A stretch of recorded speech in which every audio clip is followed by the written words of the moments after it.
Dalam Bapa, Putra, dan Roh Kudus. Amin. Bapa di surga, kami mengucap syukur bahwa kau beri contoh seorang wanita, orang kafir, tetapi dia penuh semangat, penuh iman, penuh gairah, kerendahan hati untuk supaya Yesus mengabulkan doanya.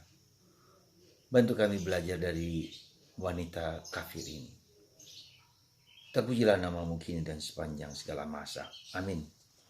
Para saudara, wanita Kanaan ini adalah wanita kafir dari Tirus dan Sidon yang tidak percaya akan Yahweh.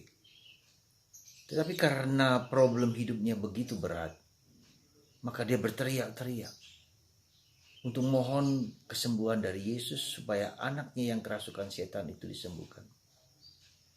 Dan karena berteriak-teriak, maka para rasul meminta Yesus untuk mengusir. Tetapi Yesus diam saja. Dan baru kemudian sepertinya Yesus mengacuhkan. Ya, dan itu nampak dari kata-kata yang selanjutnya. Dikatakan bahwa aku diutus bukan untuk orang non-Yahudi. Yesus diutus hanya untuk orang Yahudi. Tetapi wanita itu menjawab dan menyembah dia. Jadi menjawab dan menyembah, berlutut, bertelut. Kemudian berkata, Tuhan tolonglah aku. Masih tetap minta tolong. Ya. Dan berteriak, Yesus menjawab, tidak patut engkau mengambil roti ya, yang disediakan bagi anak-anak dan melemparkannya kepada anjing. Jadi tidak pantas seorang itu mengambil roti dari seorang anak yang sedang makan dan melempar kepada anjing.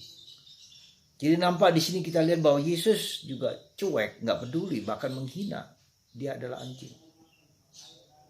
Tapi wanita itu sungguh luar biasa. Dia mengatakan, ya, anjing pun makan remah-remah dari anak yang makan itu. Remah-remah itu adalah roti yang jatuh, yang sisa-sisa yang jatuh dari meja. Ya. Jadi kita lihat di sini bahwa meskipun Yesus cuek, meskipun dia tidak peduli, meskipun privilege Tuhan untuk bersikap terhadap kita manusia, tapi karena kita terus mendorong, terus kita minta dengan berbagai cara dan terus bernegosiasi, terus berusaha mencari berbagai macam cara, maka akhirnya Tuhan mengabulkan doa si wanita itu. Dan pada saat itu juga Yesus mengatakan, imanmu menyelamatkanmu.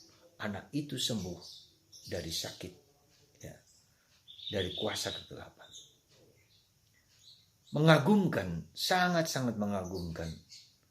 Dan apakah kita mempunyai iman sebesar itu? Tidak kecewa dan tidak putus harapan. Meskipun ada ditolak oleh Tuhan sendiri, oleh Yesus. Mungkin kalau ditolak manusia bisa mengerti. Ya. Mungkin ketika orang mengejek kita, kita juga bisa mengerti. Tapi Tuhan sendiri yang cuek, gak peduli. Dan itu seringkali terjadi dalam diri kita. Sepertinya Tuhan mendiamkan kita ketika kita sungguh-sungguh mengharapkan pertolongan dari Dia. Sepertinya Tuhan tidak peduli dengan keadaan kita.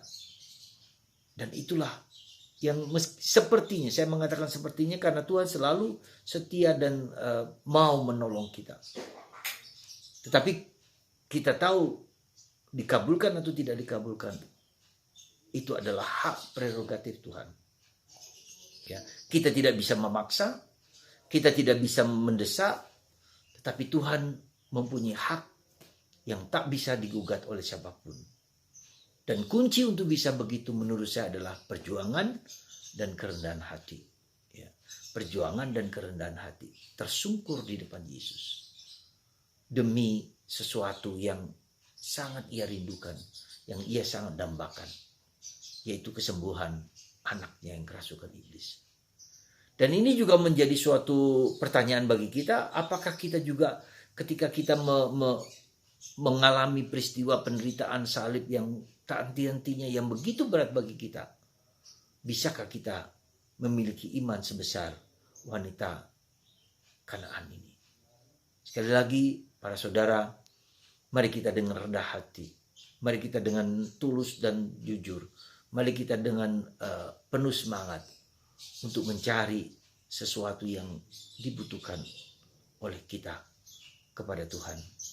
Sekali lagi, semoga Anda tidak putus asa dan kita tidak putus asa menghadapi sesuatu yang mungkin jahat, mungkin tak putus-putusnya, tetapi terus mencari dan mencari, tidak putus asa, asalkan dengan penuh kerendahan hati dan penuh iman. Tuhan memberkati Anda semua, sehingga kita tetap bertahan dalam situasi yang berat itu, karena kuasa Yesus selalu mendampingi kita. Dalam nama Bapa dan Putra dan Roh Kudus. Amin.